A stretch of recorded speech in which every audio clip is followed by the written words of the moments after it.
Em maio de 2008, uma noite de celebração transformou-se no prelúdio de um dos mais intrigantes mistérios não resolvidos da história recente. Brandon Swanson, um jovem universitário de 19 anos, desapareceu sem deixar vestígios.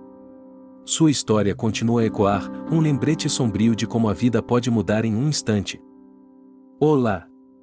Sejam todos muito bem-vindos para mais um caso intrigante que até hoje, mesmo após 17 anos, permanece sem solução. Brandon era um estudante promissor da Universidade Técnica de Minnesota, com a vida inteira pela frente. Sua ausência repentina deixou um vazio imenso e uma série de perguntas sem respostas. Este caso, envolto em incertezas, permanece como um enigma que desafia a lógica e a investigação.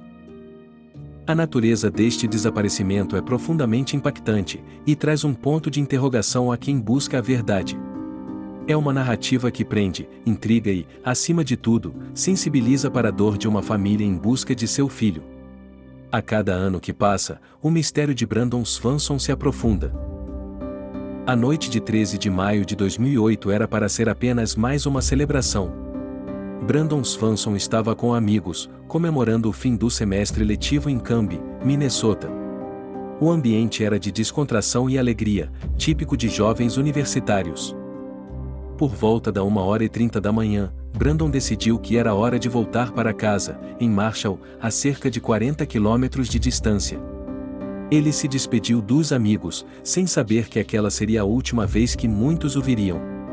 A estrada rural à sua frente guardava um destino incerto. No caminho de volta, um incidente aparentemente trivial desencadeou a cadeia de eventos. O carro de Brandon saiu da estrada e ficou preso em uma vala, em uma área isolada. Era um contratempo comum, mas que se tornaria o ponto de partida para um pesadelo. Diante da situação, a primeira ação de Brandon foi lógica e imediata. Ele pegou seu telefone celular e ligou para seus pais, Annette e Brian Swanson, pedindo ajuda. Eles prontamente se dispuseram a ir ao seu encontro, iniciando uma busca que nunca terminaria. A comunicação entre Brandon e seus pais foi o fio condutor daquela noite fatídica. Eles mantiveram contato telefônico por quase uma hora, enquanto Brandon tentava caminhar em direção a um ponto de referência. A conversa, a princípio, parecia rotineira, apesar da situação. Brandon descrevia o que via ao seu redor, tentando guiar seus pais até sua localização. Ele mencionava detalhes como cercas, estradas de cascalho e campos abertos. Seus pais dirigiam lentamente, atentos a cada palavra, na esperança de avistá-lo. A aparente normalidade da conversa é um dos aspectos mais perturbadores do caso. Não havia pânico na voz de Brandon, apenas a frustração de estar perdido. Ele parecia confiante de que logo seria encontrado, que tudo não passava de um inconveniente. Então, de repente, a normalidade foi quebrada por uma exclamação abrupta. "Oh, merda", disse Brandon, segundos antes de a ligação ser misteriosamente interrompida. A frase, carregada de surpresa ou talvez de um susto, foi a última coisa que seus pais ouviram dele.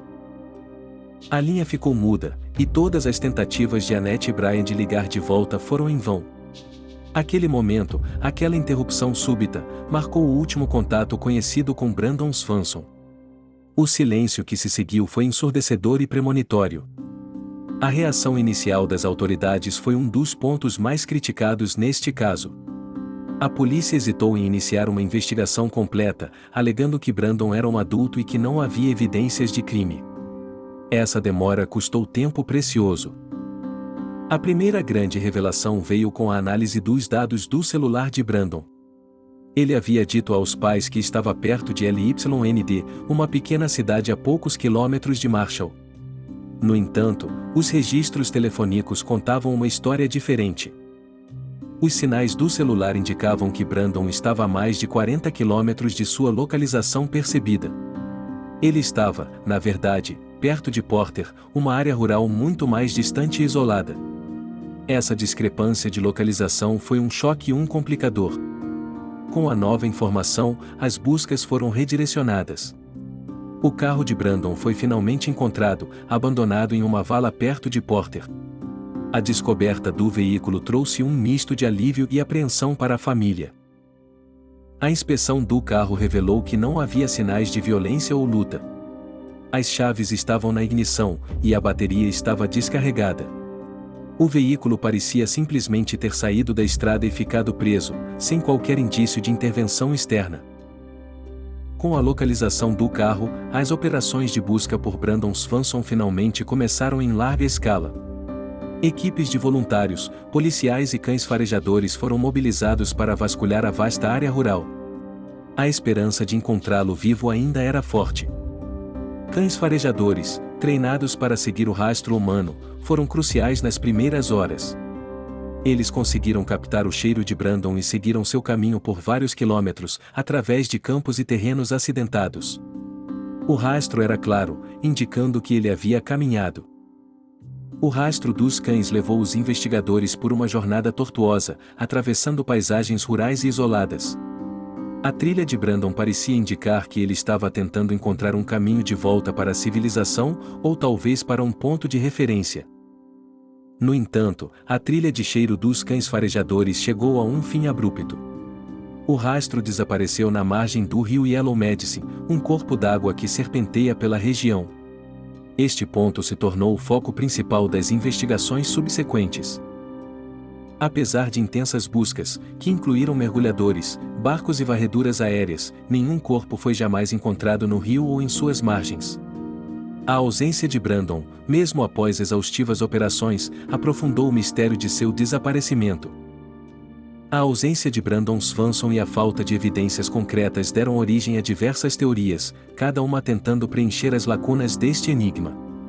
A mais comum e amplamente aceita é a de que Brandon pode ter se afogado no rio Yellow Medicine. A ideia de afogamento é plausível, considerando que o rastro dos cães terminou na margem do rio. Ele poderia ter caído na água acidentalmente, talvez no escuro, ou ter tentado atravessar o rio e sido levado pela correnteza. No entanto, a ausência de um corpo é um obstáculo significativo para essa teoria. A falta de um corpo, mesmo após buscas extensivas, levanta sérias dúvidas sobre a teoria do afogamento. Rios geralmente devolvem seus mortos, e a persistência da ausência de Brandon é um fator intrigante. Isso sugere que algo mais pode ter acontecido. Uma teoria alternativa sugere que Brandon, desorientado pela escuridão e pela localização desconhecida, pode ter sofrido um acidente. Ele poderia ter caído em um buraco, um poço, ou se ferido gravemente em um terreno acidentado, ficando incapacitado e nunca sendo encontrado. Outra possibilidade, embora menos provável para muitos, é a de que Brandon tenha se envolvido em um crime. Ele poderia ter encontrado alguém mal-intencionado na estrada isolada, ou ter sido vítima de um ataque. A exclamação "Oh, merda!" poderia indicar um encontro inesperado e perigoso. A teoria de um desaparecimento voluntário é amplamente considerada improvável, dadas as circunstâncias. Brandon estava em contato constante com seus pais, pedindo ajuda, e não havia indícios de que ele quisesse sumir. Sua personalidade e planos futuros também contradizem essa ideia. O desaparecimento de Brandon Swanson, embora sem solução, deixou um legado importante.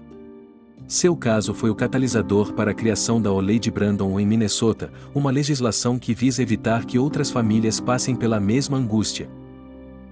A Lei de Brandon, aprovada em 2009, exige que as autoridades policiais iniciem imediatamente uma investigação sobre o desaparecimento de adultos em circunstâncias perigosas. Antes, havia uma espera de 24 a 72 horas, o que custou tempo vital no caso de Brandon. Esta lei é um testemunho da luta e da perseverança da família Swanson, que transformou sua dor em uma ação significativa. Ela garante que outros casos de desaparecimento de adultos sejam tratados com a urgência que merecem, potencialmente salvando vidas.